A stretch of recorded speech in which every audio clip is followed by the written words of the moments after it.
you found out that Selena died, man? That Selena was killed, man? I was actually in Brownsfield, Texas. Brownfield? Brownsfield, Texas. Yeah, by Lubbock. Yeah, Yeah, small little town, we were. man. I was with Xelencia, and we were eating lunch at the restaurant, and two girls walked in like hysterically and said that she had gotten shot or it was on the radio. Yeah. I was like, what? What do you And mean? you had spent some close time with them, Yeah, playing with and, them. and And stuff. the thing is that not only did I get to play with them like on stage, but I got to hang out with them. Like, I would stay at Aby's house for like a week, and they all lived next to each Yeah. other, So I would go to Selena's house and with Chris, and Chris had his little room with his guitars, and Yeah. I mean, I remember one time when he had gotten his Ninja.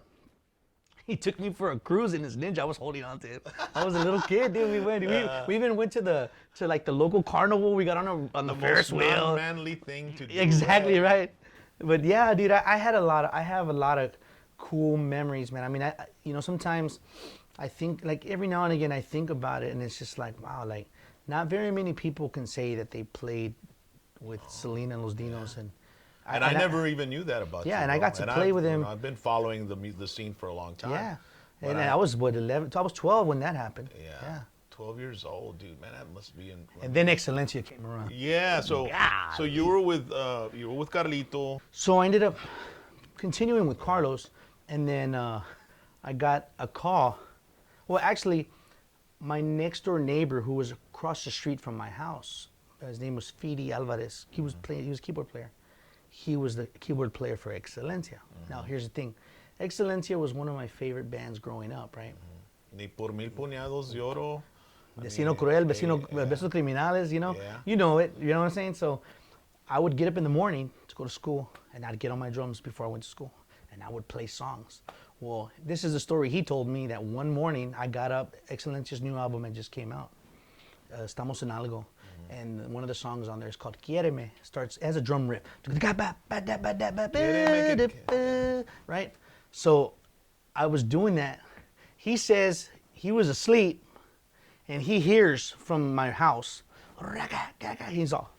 he thought he was dreaming, he was on stage, so he woke up to play the keyboards, and he's like listening and going, and he starts air drumming what I'm doing, and he's telling his girlfriend at the time.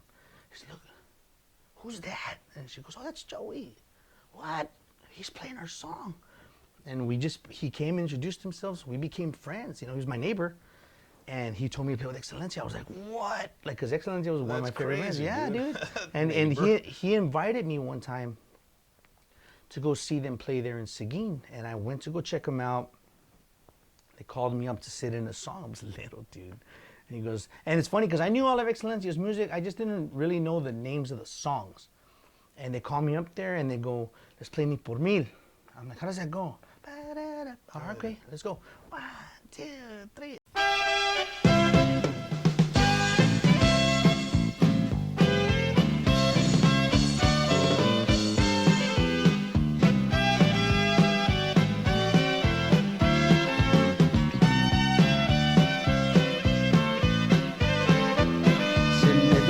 El corazón en mil pedazos. And I played it, dude, and they were like, "What the hell?" Well, I mean, that's the way I was when I saw you playing with Carlito at the age of 10, 11. So you were with Xelencia from the mid-90s? I joined Xelencia in September of '94. There was a lot of work, man, for Tejano bands. But back then. I told you were there at my first gig at Harlingen at Studio 4. You introduced us. Yeah, I was the disc jockey there on Ed Carey Drive in Harlingen, Texas, man. And a lot of people don't know that when I joined Xelencia, I never rehearsed with the band. Never. I knew all their music. They used to actually, before I was in the band, the guy they had before, they were running a set. They had a set list. So when I joined the band, they're like, "This dude knows whatever." Yeah. So it was a trip, man, because they were like, throw me any song of Xelencia, and I knew it. Let's do it. And I was there for 5 years. Do you know how to read music? Somewhat. That's not like my forte. Yeah. You didn't go, like when you were in school, you didn't have band? I was in band, but the thing is that, see, at the time, I missed a lot of school because I was touring with Xelencia. You know what I mean? So that became a problem. And Did you graduate? no, unfortunately, I didn't. What was your last year in school? My last year in school was in 7th grade. I was 13. Wow. Yeah, well, like I said, it became a problem. And but you didn't drop out to be dropped out. You dropped out because you were working. Well, you know, it wasn't you so were a much that I working dropped musician. out. They were trying to figure out, okay, he's missing so much school. My parents were going to get in trouble. What's going on? So they had to talk with the counselor. Okay, well, how can we figure it out for all parties to be happy? Let's homeschool him.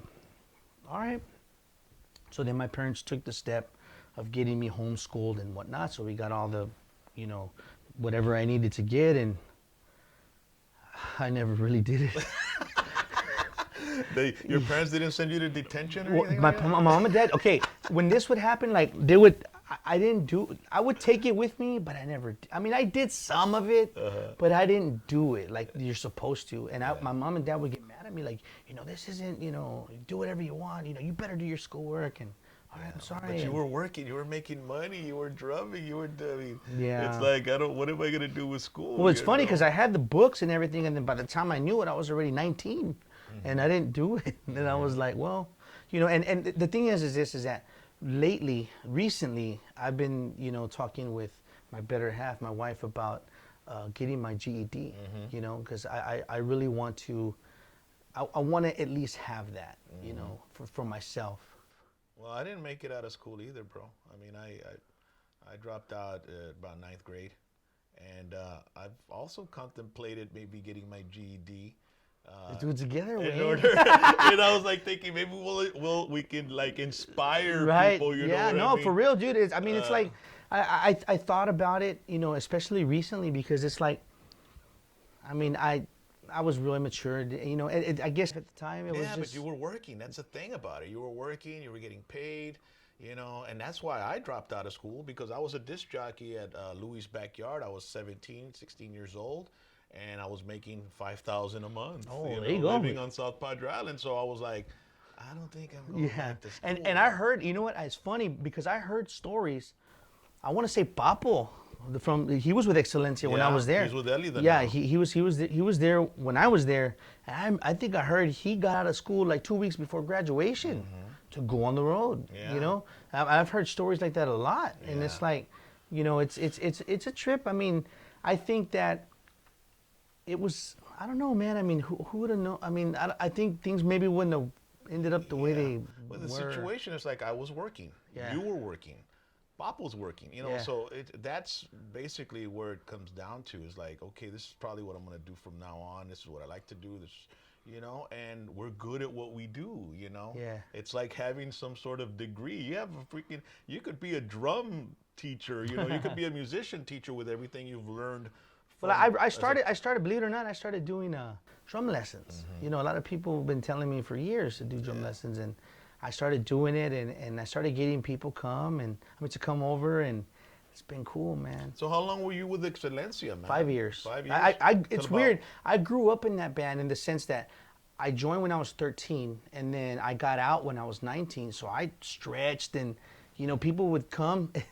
Dude, it's funny. When I first got in the band, I was, little, right? I was kind of chunky. I had long hair with a ponytail, and we used to go do these in stores, right, at like Walmart and stuff. What's that kid doing here? Yeah. Well, so here's the funny thing. They would sit the band up, right, and they would put me sometimes either first or last, right? When I was first, it would be me, then David Deanda. They put the playpen at the end, right? It would be me, then it would be David Deanda, and then the rest of the band. And when people would come up, they would be like. They would skip me, man. I thought I was just there with the band. Somebody's kid or whatever. Yeah, dude. But it was, you know what? I'll tell you one thing, man. No es por nada, bro. Being with Xelencia those 5 years, I got to experience a lot. And I'm very grateful for David, because Xelencia was one of my favorite bands. And to be able to play in that band at a young age, I was a kid.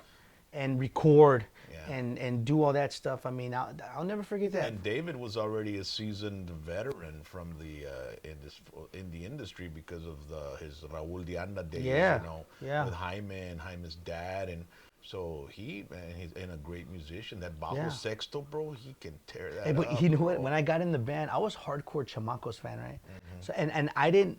I mean, I knew it was Dave, but when I got in, I flew the Juan P. Moreno flag. Yeah, madre, Hey. bro, gacho. And it wasn't until I would hear the band or people say, "Little David, he's bad, bro." And then I would see people. We would play gigs, and musicos would come, and dude, they would make him show them his bajo.